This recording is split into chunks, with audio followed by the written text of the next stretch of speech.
बच्चों तुम भी पढ़ना पढ़ाना, बच्चों तुम भी पढ़ना पढ़ाना, हाय राम शिक्षा का है जमाना, हाय राम शिक्षा का है जमाना।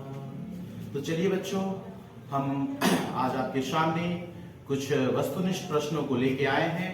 तो चलिए क्वेश्चन करते हैं आज हम। लेकिन क्वेश्चन करने से पहले मैं आपको फिर एक बार बोल दूं, अगर आप हमारे चैनल पे नए हैं तो चैनल को सब्सक्राइब कर लें। केमिस्ट्री विजन दर्शन राय, इस चैनल को आप सब्सक्राइब करें और बेल आइकन को दबा दें ताकि जैसे ही मैं वीडियो को अपलोड करूं आपको नोटिफिकेशन मिल सके। तो चलिए आज की क्लास को शुरू करते हैं। देखते हैं आज का टारगेट क्या है। आज हमारे पास टोटल 21 क्वेश्चंस करने हैं, जो कि आपके बोर्ड एग्जाम के लिए मोस्ट इंपोर्टेंट क्वेश्चन है। ये बेटा ऑब्जेक्टिव का दंगल चल रहा है, ऑब्जेक्टिव्स का दंगल, और ऑब्जेक्टिव्स के दंगल का ये पार्ट 3 है जो आज हम लोग कर रहे हैं। और ये तब तक चलेगा जब तक आप बोर्ड एग्जाम को फेस न कर लेते हो। इस बार मैंने ठान लिया है आपको 35 में 35 करके आने हैं एग्जाम में। तो चलिए बच्चों, सबसे पहले क्वेश्चन हम देखते हैं। श्रृंखलन गुण सबसे ज्यादा होता है, श्रृंखलन गुण सबसे ज्यादा आप देखोगे तो कार्बन में होता है। श्रृंखलन गुण सबसे ज्यादा किसमें होता है? कार्बन में होता है। कि कार्बन की जो वैलेंसी होती है ना वो 4 होती है, यानी कि कार्बन चतुस्संयोजी होते हैं।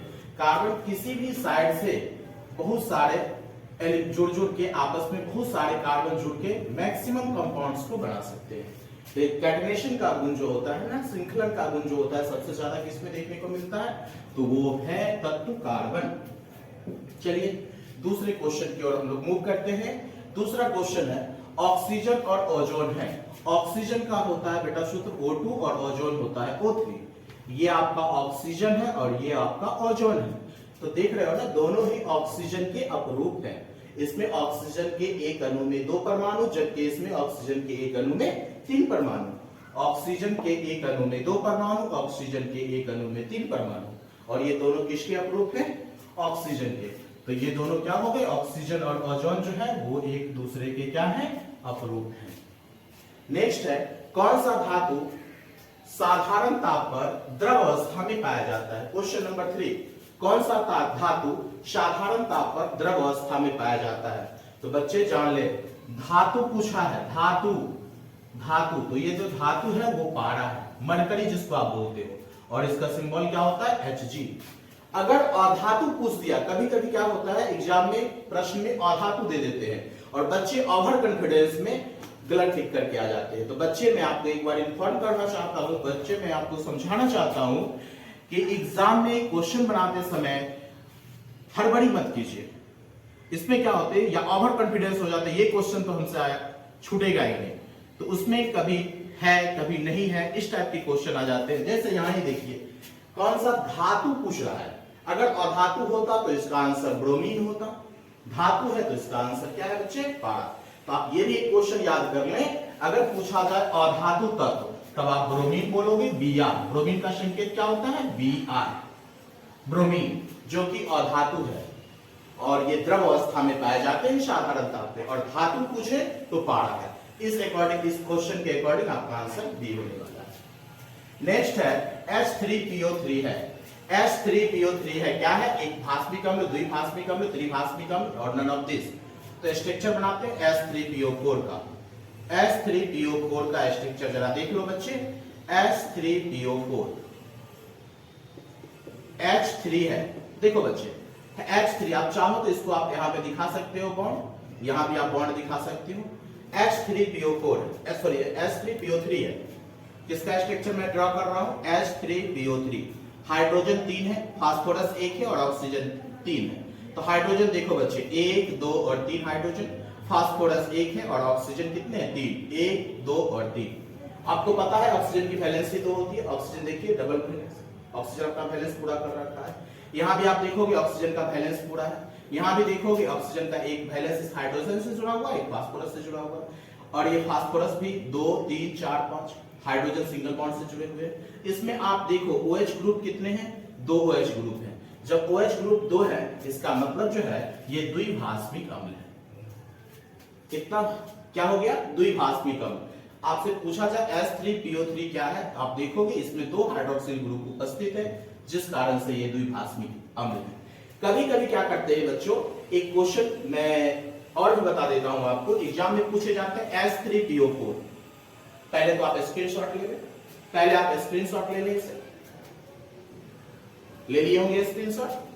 अगर आपसे पूछा जाए H3PO3 तो आंसर तो हो जाएगा द्विभाषमिक। अगर आपसे पूछा जाए H3PO4 है, तब इसमें देखो हाइड्रोजन तो 3 है, फास्फोरस 1 है और ऑक्सीजन 4 है। अब आप इसमें ऐसा स्ट्रक्चर को ड्रॉ कर सकते हो, देख लो। हाइड्रोजन 1 2 3, हाइड्रोजन 3 है, फास्फोरस तो 1 ही, ऑक्सीजन 4, 1 2 3 4। इसमें कितने OH ग्रुप हो गए? 1 2 3। तो H3PO4 जो है त्रिभाषमिक एसिड है। और ऐसा क्वेश्चन मैंने शायद दिया है आपको, आप देख सकते हो। देखिए प्रश्न संख्या 16 पढ़ेंगे। त्रिक्षारकीय अम्ल है, त्रिक्षारकीय अम्ल है H3PO4। H3PO4 त्रिक्षारकीय अम्ल है, ठीक है, क्योंकि इसमें हाइड्रोक्सिल ग्रुप कितने हैं? 3। अगर पूछा जाता है H3PO3 है तो आप बताओगे द्विभाषमिक, और H3PO4 है तो वो है त्रिभाषमिक। कैसे, मैंने आपको बता दिया। चलिए अगले क्वेश्चन की ओर हम लोग मूव करते हैं। अगला क्वेश्चन है समुद्री जल में पाए जाने वाला तत्व। तो जान लीजिए समुद्री जल में सबसे ज्यादा मात्रा में जो पाया जाने वाला तत्व होता है वो तत्व कौन सा है? आयोडीन है। आयोडीन जो है समुद्री तत्व में ज्यादा मात्रा में पाया जाता है। तो आपका ऑप्शन नंबर हो जाएगा सी। नेक्स्ट क्वेश्चन है बोरॉन विकर्ण संबंध या कर्ण संबंध या डायगोनल रिलेशनशिप दर्शाता है, किसके साथ? विकर्ण संबंध बोले, कर्ण संबंध बोले या डायगोनल रिलेशनशिप बोले। तो मैं एक बात बताता हूं, जरा देखो। आप सेकेंड पीरियड के एलिमेंट्स को ले लीजिए, लिथियम, बेरिलियम, बोरॉन, कार्बन। आपको पता है, आप पीरियोडिक टेबल देखोगे, आपके पास पीरियोडिक टेबल होगा, तो ये सेकेंड ग्रुप का एलिमेंट्स है, लिथियम, बेरिलियम, बोरॉन और कार्बन। थर्ड पीरियड का एलिमेंट्स ले लीजिए, सोडियम, मैग्नीशियम, एल्यूमिनियम और ये रहा सिलिकॉन। सोडियम, मैग्नीशियम, एल्यूमिनियम और सिलिकॉन, ये थर्ड ग्रुप का एलिमेंट्स है। तो डायगोनल रिलेशनशिप का मतलब क्या हुआ? कर्ण संबंध। आप पढ़े होंगे, जैसे आपका ये स्क्वायर है, वर्ग है, इसका डायगोनल क्या होता है? ऐसे ना, कोना से कोना। बच्चा में खेल खेले होंगे, कोना कोना कौन कोना सतली पोता हो, कोना कोना बदलल जाए। पता नहीं आप लोग खेले हो कि नहीं, मैं तो खेला हूं। आपको पढ़ाते पढ़ाते देखिए मुझे बचपन की याद भी तरोताजा हो गया। जब भी लंच होता था तो मैं खास करके मतलब वो मॉर्निंग क्लास जब होती थी, 15-20 मिनट के लंच आवर होते थे प्राइवेट स्कूल में, तो मैं उस टाइम में ये खेल खेलता था, कोना कोना कौन कोना शतली पुतौ कोना। और पता नहीं शतली कौन थी और कौन बनाने वाले थे, पता नहीं। चलिए तो फिर हम देखते हैं क्वेश्चन को। तो बेटा ये है आपका डायगोनल रिलेशनशिप। डायगोनल का मतलब होता है कोना से कोना तक मिलाने वाला। तो देखो लिथियम किससे डायगोनल रिलेशन रखता है? मैग्नीशियम से। बेरिलियम किसके साथ कर्ण संबंध दिखाता है? एल्यूमिनियम के साथ। बोरॉन किसके साथ दिखाता है? तो सिलिकॉन के साथ। तो बच्चे जान ले, यहां पर आपका ये एक क्वेश्चन के बदले मैंने 3 क्वेश्चन आपको करवा दिया, और एग्जाम में कोई भी क्वेश्चन पूछे जा सकते हैं। ध्यान रखें, यहाँ पे 21 ही क्वेश्चन नहीं है, क्वेश्चन बढ़ रहे हैं, आपको मैंने बताया। जैसे यहाँ पे भी देखिए आपका एक क्वेश्चन बढ़ा है, और धातु पूछता तो आंसर क्या होता? ब्रोमीन। तो इस टाइप से सिर्फ इतने क्वेश्चन पे फोकस ना करेंगे, इसके अलावा भी मैं अगर क्वेश्चन को बतलाता हूं तो आप उस प्रश्नों को भी ध्यान से देखेंगे। अगर आपसे एग्जाम में पूछ दिया जाए लिथियम किसके साथ कर्ण संबंध को दिखाता है, या विकर्ण संबंध को दिखाता है, या डायगोनल रिलेशनशिप को दिखाता है, तो आप आंसर करेंगे लिथियम मैग्नीशियम के साथ डायगोनल रिलेशनशिप को दिखाता है। बेरिलियम किसके साथ दिखाता है? तो एल्यूमिनियम के साथ डायगोनल रिलेशनशिप को दिखाता है, यानी कि कर्ण संबंध को दिखाता है या विकर्ण संबंध को दिखाता है। बोरॉन की बात करेंगे तो बोरॉन सिलिकॉन के साथ दिखाता है। तो चलिए ऑप्शन के अकॉर्डिंग आ जाते हैं, क्वेश्चन के अकॉर्डिंग। सॉरी, बोरॉन विकर्ण संबंध दिखाता है, तो बोरॉन किसके साथ? सिलिकॉन के साथ। तो आपका आंसर क्या हो जाएगा? इसका आंसर हो जाएगा आपका सी, सिलिकॉन, Si। नेक्स्ट है प्रश्न 7। प्रश्न 7 जो है वो 7 प्रश्न है, एक मिनट। हाँ, प्रश्न 7 जो है वो देखेंगे हम लोग। अभिक्रिया N2 + H2 gives NH3 2NH3 + Q calorie उष्मा। कह रहा है ताप बढ़ाने पर। तो बेटा ये जो आप रिएक्शन देख रहे हो ना, ये हैबर विधि से अमोनिया बनाने का प्रोसेस आपको पढ़ाया गया है पी ब्लॉक एलिमेंट में। हैबर विधि से अमोनिया, ये भी क्वेश्चन बहुत ही इंपॉर्टेंट सब्जेक्टिव का क्वेश्चन है कि हैबर विधि से अमोनिया का उत्पादन, अमोनिया का प्रोडक्शन किस प्रकार किया जाता है। तो नाइट्रोजन और हाइड्रोजन को 1:3 के रेशियो में मिलाने पर अमोनिया का प्रोडक्शन होता है। आप देख सकते हो पी ब्लॉक एलिमेंट्स में मैंने पढ़ाया है अमोनिया का उत्पादन वहां पे। तो नाइट्रोजन और हाइड्रोजन आपस में रिएक्ट करते हैं तो अमोनिया बनाते हैं। यह विधि हैबर विधि कहलाता है। एक क्वेश्चन ऐसा भी पूछा जा सकता है आपके एग्जाम में कि अमोनिया का उत्पादन किस विधि से किया जाता है, आप आंसर कर सकते हो हैबर विधि से। देखिए बच्चे एक क्वेश्चन यहां भी आपका एक्स्ट्रा निकल गया। अमोनिया का उत्पादन किस विधि से, हैबर विधि से किया जाता है। तो क्वेश्चन के अकॉर्डिंग देखेंगे ताप बढ़ाने पर क्या होता है। तो ताप बढ़ाने पर क्या होता है, अमोनिया का जो प्रोडक्शन हो रहा होता है, अमोनिया जो बन रहा होता है वो ज्यादा मात्रा में बढ़ जाता है। यानी कह सकते हो कि NH3 का उत्पादन जो है वो बढ़ जाता है। अमोनिया का सूत्र क्या होता है, NH3। तो आप ये कह सकते हो कि NH3 का जो प्रोडक्शन है, NH3 का जो उत्पादन है वो क्या हो जाता है, बढ़ जाता है। नेक्स्ट क्वेश्चन की ओर मूव करते हैं। ओलियम। ओलियम का सूत्र है, ओलियम को हम लोग कहते हैं पायरोसल्फ्यूरिक एसिड और इसका सूत्र होता है H2H2O7। H2H2O7। चलिए देख लेते हैं हम लोग ऑप्शन नंबर ए। आप ऑप्शन नंबर ए में देखो H2H2O7 पायरोसल्फ्यूरिक एसिड जिसे आप कहते हो ओलियम। नेक्स्ट है आवर्त सारणी में समूह 16 में ऑक्सीजन के अलावा पाए जाने वाला तत्व है। ग्रुप 16 में कौन कौन से एलिमेंट्स हैं? ग्रुप 16 पेरियोडिक टेबल में ग्रुप 16 में एलिमेंट्स है O oxygen, sulphur, selenium, tellurium, polonium. बच्चे यहां पर ऑप्शन बदल सकते हैं, जैसे मैंने दिया सल्फर, सोडियम, Fe, आयरन हो गया और नन ऑफ दिस। तो ये आपके ऑप्शन बदल सकते हैं। आप इसे याद रखो। याद करने का मैं ट्रिक बता देता हूं। जब नई नवेली दुल्हन, कपल जानते हो कपल ना, कपल किसको बोलते हैं, जिसकी हाल फिलहाल में शादी हुई। हाल फिलहाल का क्या मतलब होता है, अभी तुरंत डिजाइन से उतरा है क्या, कि स्कॉर्पियो से नहीं, अभी का मतलब 2-4-5 महीने जिनकी शादी की हो गई है। अभी का मतलब 1 दिन पहले भी हो सकता है, 2-4-5 महीने पहले भी हो सकता है। यानी कि समझ लो ना, जब तक आपकी माँ या आपकी दादी माँ नैबकी पुतोह कहती है, लबकी पुतोह बोलती है गांव में ना, लबकी पुतोह लिखी है, तो जब तक उसको लबकी बोले, लबकी का मतलब नई की, गांव का भाषा है लबकी, तो तब तक वो कपल है। तो एक कपल चाय की चुस्की ले रहे थे। तो देखिए पति अपनी पत्नी से कैसे प्यार का इजहार करता है ना, और ये बस कुछ ही दिनों तक ये सिलसिला चलता है, बाद में फिर वो बदल जाता है। आप भी देखते होंगे ना, शुरू में दोनों जो होते हैं ना कपल, एक दूसरे के काफी केयर करते हैं। वाइफ हस्बैंड को और हस्बैंड वाइफ को काफी केयर करते हैं, लेकिन धीरे धीरे वो खत्म हो जाता है ना, रीजन जो भी हो। तो एक कपल चाय की चुस्की ले रहे थे और क्या बोल रहे थे, पति बोल रहा है पत्नी से, ओ सजनी सावधानी से टी पियो। ओ सजनी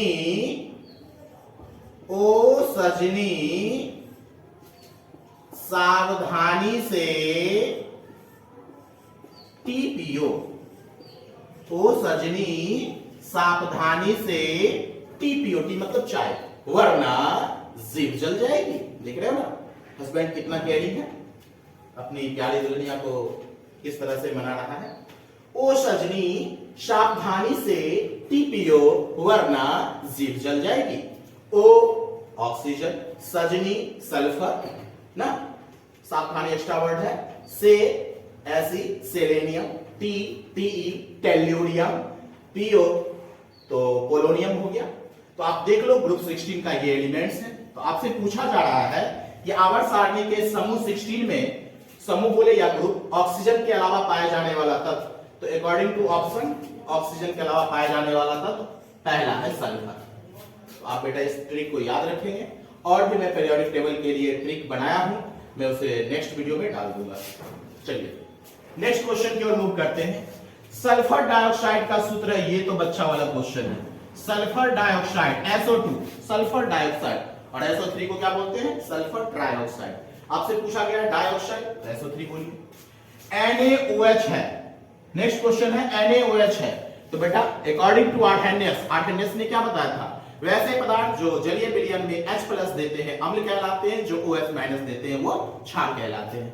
ये टूटेगा Na प्लस OH माइनस में, तो OH मिल रहा है, इसका मतलब ये क्षार है। आप पहचानिए, OH मिल जाए तो समझ जाइए कि वो क्षार है। नोट क्षार, क्या बोल रहे हो? क्षार बोल रहा हूं मैं, ध्यान रखें। NaOH यानी अगर OH है तो समझ जाइए कि वो क्या है? क्षार है। नेक्स्ट क्वेश्चन है कार्बन का इलेक्ट्रॉनिक विन्यास है। बच्चे इलेक्ट्रॉनिक विन्यास का मैं एक अलग वीडियो बना दूंगा, फिलहाल क्वेश्चन की हम बात कर लेंगे। क्वेश्चन के अकॉर्डिंग मैं विन्यास बता देता हूं, बट कोई जरूरी नहीं है कि आपका, मैंने कार्बन का दिया तो आपके एग्जाम में कार्बन के ही इलेक्ट्रॉनिक कॉन्फ़िगरेशन पूछे जाएंगे। इसके अलावा कोई भी एलिमेंट्स का आपसे पूछा जा सकता है, इसका भी पूछा जा सकता है। इसके लिए आपको इलेक्ट्रॉनिक कॉन्फ़िगरेशन आने चाहिए, जो कि क्लास 9 से बच्चों को पढ़ाया जाता है। तो मैं एक अलग वीडियो क्लिप बना दूंगा इलेक्ट्रॉनिक कॉन्फ़िगरेशन का। तो फिलहाल हम कार्बन की बात कर लेते हैं। कार्बन के अकॉर्डिंग क्या होगा इसका कॉन्फ़िगरेशन? कार्बन के अकॉर्डिंग जो इसका कॉन्फ़िगरेशन होने वाला है वो देख लो। कार्बन का सिंबल क्या होता है? C, और इसका एटॉमिक नंबर कितना होता है? 6। तो ये क्या होगा? 1s2 2s2 2p2 2 2 4 2 6। कैसे हुआ इसके लिए मैं एक वीडियो क्लिप बनाऊंगा इलेक्ट्रॉनिक कॉन्फ़िगरेशन का, जल्द से जल्द मैं इस वीडियो क्लिप को डाल दूंगा। फिलहाल अकॉर्डिंग टू क्वेश्चन आपका आंसर जो है 1s2 2s2 2p2। कभी कभी ऐसा भी दे सकता है, देखो ये पहला सेल है, पहले सेल में कितने इलेक्ट्रॉन है? 2, और ये दोनों ही दूसरा सेल है, सेकंड सेल है। सेकंड सेल में कितने इलेक्ट्रॉन है? 2 इधर और 2 इधर, 4। दोनों ही सेकंड सेल है, ध्यान से देखो, दोनों ही सेकंड सेल है। इसके पास भी 2s के पास भी 2 है, 2p के पास भी 2 है, सॉरी 2p के पास भी 2 है, ठीक है। तो फर्स्ट में हो गया 2, और इस दोनों के पास 2 और 2 मिलके हो गया 4। तो आप 2 4 भी कह सकते हो। तो अकॉर्डिंग टू ऑप्शन आपका आंसर ए हो गया। 3 का संकेत है, बड़ा जबरदस्त क्वेश्चन है। कई एक बार बेटा जो भी क्वेश्चन मैं आपको डाला हूं ना, ये कहीं ना कहीं आपके एग्जामिनेशन में पिछले ईयर मतलब प्रीवियस ईयर में ये सभी क्वेश्चन पूछे हुए हैं, और ये सभी आपके लिए बहुत ही इंपॉर्टेंट क्वेश्चन है। तो निश्चित रूप से वीडियो को देखिए, क्वेश्चन को लिखिए, समझिए, पढ़िए, तैयार कीजिए, ताकि आप बोर्ड एग्जाम में अच्छे से अच्छे अंक ला सके। और मैं समझूंगा अगर आप अच्छे अंक ले आते हो तो मेरा यह प्रयास सार्थक रहा।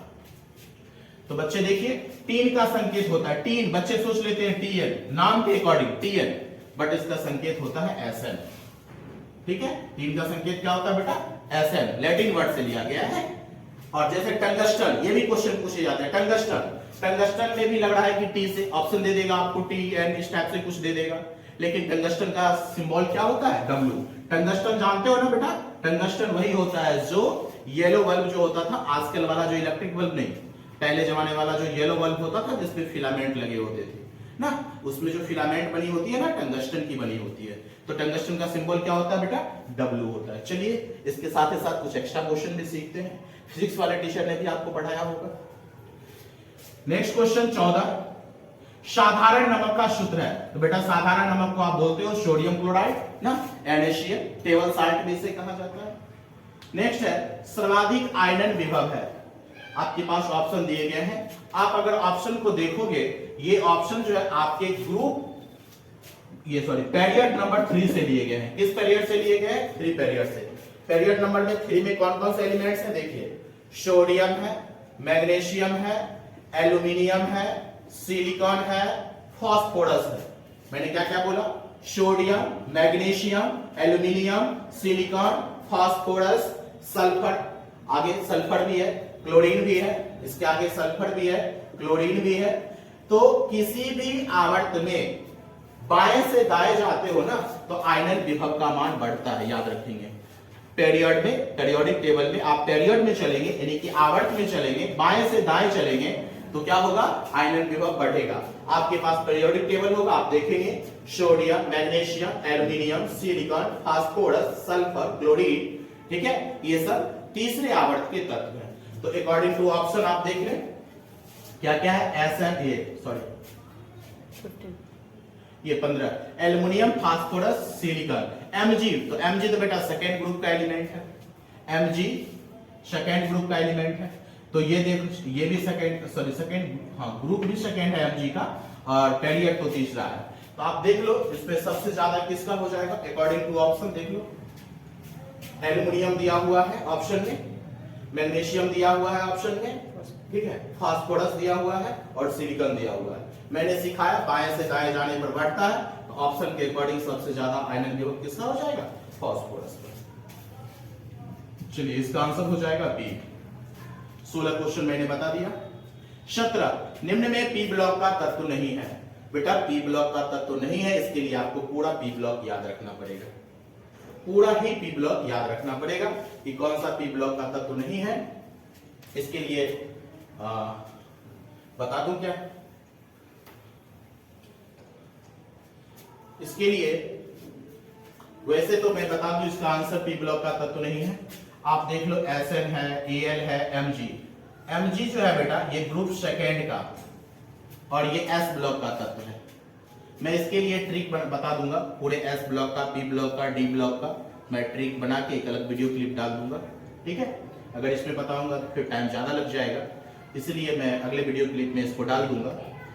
आप देख लीजिए Mg मैग्नीशियम जो है ना वो ग्रुप सेकेंड का एलिमेंट्स है, इसलिए यह ग्रुप सेकेंड जो है S ब्लॉक में है। पीरियोडिक टेबल में ग्रुप फर्स्ट ग्रुप सेकेंड को S ब्लॉक में रखा गया है और ग्रुप 13 से लेके 18 तक के एलिमेंट्स को P ब्लॉक में रखा गया है। अकॉर्डिंग टू ऑप्शन इसका आंसर सी होगा। नेक्स्ट है नाइट्रिक अम्ल तैयार किया जाता है। तो नाइट्रिक अम्ल तैयार करने की जो विधि है उस विधि का नाम है ओस्टवाल विधि। याद कर लीजिए बच्चे, पी ब्लॉक एलिमेंट्स में आपको पढ़ाया गया है। संपर्क विधि से सल्फ्यूरिक एसिड बनाया जाता है, कांटेक्ट प्रोसेस इसी को कहते हैं, कांटेक्ट प्रोसेस या संपर्क विधि से सल्फ्यूरिक एसिड बनाया जाता है। ओस्टवाल विधि से नाइट्रिक एसिड बनाया जाता है। नाइट्रिक एसिड का सूत्र क्या होता है HNO3। नाइट्रिक अम्ल का सूत्र क्या होता है बच्चा HNO3। नाइट्रिक अम्ल है ना, एक क्वेश्चन भी होगा कहीं भी, देख लीजिए ये है नाइट्रिक अम्ल का सूत्र है HNO3, ऑप्शन नंबर डी। देखिए ये भी क्वेश्चन बन गया आपका। नाइट्रिक एसिड का क्या सूत्र होता है बेटा HNO3 को नाइट्रिक एसिड बोलते हैं और नाइट्रिक एसिड को ओस्टवाल प्रोसेस से बनाया जाता है। संपर्क विधि से सल्फ्यूरिक एसिड को बनाए जाते हैं। प्रकाश संश्लेषण तो ये पता ही है, हरे पेड़ पौधे भोजन बनाने के लिए भोजन जो बनाते हैं वो प्रोसेस क्या कहलाता है प्रकाश संश्लेषण। सूर्य के प्रकाश की उपस्थिति में हरे पेड़ पौधे ना अपना भोजन तैयार करते हैं। और हैबर्ट विधि से अमोनिया बनाया जाता है। तो यहाँ पर 3 क्वेश्चन आपके लिए इंपॉर्टेंट है। संपर्क विधि पूछ दिया, संपर्क विधि से सल्फ्यूरिक एसिड, ओस्टवाल विधि से नाइट्रिक एसिड, हैबर्ट विधि से अमोनिया। नाइट्रिक अम्ल का सूत्र मैंने बता दिया HNO3, अमोनिया का सूत्र भी पता, सॉरी नाइट्रिक एसिड HNO3, ठीक है। और हैबर्ट विधि से जो अमोनिया बनाया जाता है, अमोनिया का सूत्र होता है अमोनिया NH3 होता है, ठीक है। संपर्क विधि से बनाया जाता है सल्फ्यूरिक एसिड, सल्फ्यूरिक एसिड का सूत्र होता है H2SO4, सल्फ्यूरिक एसिड H2SO4 जो कि एक एसिड है। नेक्स्ट है आवर्त सारणी के ग्रुप 1 के तत्वों को कहा जाता है। बेटा आवर्त सारणी में ग्रुप S ब्लॉक में 2 ग्रुप को रखा गया है। एक ग्रुप है S वो एक फर्स्ट और दूसरा ग्रुप है सेकंड ग्रुप। यानी कि आवर्त सारणी में S ब्लॉक में 2 ग्रुप हैं, ग्रुप नंबर फर्स्ट और group number second. Group number first को क्षार धातु कहा गया है। जो आपका ग्रुप फर्स्ट है, ग्रुप फर्स्ट को कहा गया है क्षार धातु और ग्रुप सेकंड जो है उसको कहा गया है क्षार मृदा धातु। क्षार मृदा धातु, क्षार मृदा धातु। तो आप कोई भी क्वेश्चन पूछा जा सकता है आपके एग्जाम में। और ये दोनों S ब्लॉक के हैं। किस ब्लॉक के हैं? S block. S block. S block को 2 ग्रुप में बांटा गया है। आप देखिएगा ग्रुप फर्स्ट और ग्रुप सेकंड। ग्रुप फर्स्ट को कहा गया क्षार धातु, अल्कली मेटल इंग्लिश में बोलेंगे, और ग्रुप सेकंड को कहा गया अल्कली अर्थ मेटल, क्षार मृदा धातु। तो अकॉर्डिंग टू ऑप्शन देख लीजिए, आवर्त सारणी में ग्रुप फर्स्ट के तत्व को क्या कहा गया है? तो क्षारीय धातु, क्षार धातु की जगह पे क्षारीय धातु। और यही ग्रुप सेकंड रहता तो आप बोलते क्षार मृदा धातु या क्षारीय भूमिज धातु, ठीक है। नेक्स्ट है नाइट्रोजन और ऑक्सीजन है, तो ये तो खुल्लम खुल्ला है। क्या है? नाइट्रोजन और ऑक्सीजन ये दोनों अधातु है। क्या है बच्चे? अधातु। नाइट्रोजन और सॉरी ये तो उपधातु है ना। देखिए इसी को कहते हैं हड़बड़ में गड़बड़ हुआ ना। मेरे से भी मिस्टेक हो गई। आप भी इसी तरह की गलतियां एग्जाम में करते हो, जबकि मैंने अभी सोच के नहीं किया, अनजाने में हो गया। और इसी तरह की गलतियां आप भी कर बैठते हो और मार्कशीट को दोबारा उसे इरेज करने के लिए व्हाइटनर लगाते हो, ब्लेड मारते हो, नाखून मारते हो, तो बेटा ये सब नहीं करने हैं एग्जाम में। थोड़ा सा टाइम देके सही तरीके से ऑप्शन को टिक करने हैं। तो चलिए इसका ऑप्शन हो जाएगा ए। मैं इसको यहां से इरेज कर लेता हूं। इसका ऑप्शन क्या हो जाएगा? ए, अधातु। नाइट्रोजन और ऑक्सीजन क्या है? अधातु। तो चलिए आज का मेरा जो ये क्लास है 21 क्वेश्चन ही नहीं, इसके साथ और भी बहुत सारे क्वेश्चन को मैंने डील किया। तो आज के लिए इतना ही, फिर मिलते हैं नेक्स्ट वीडियो में। तब तक के लिए गुड बाय।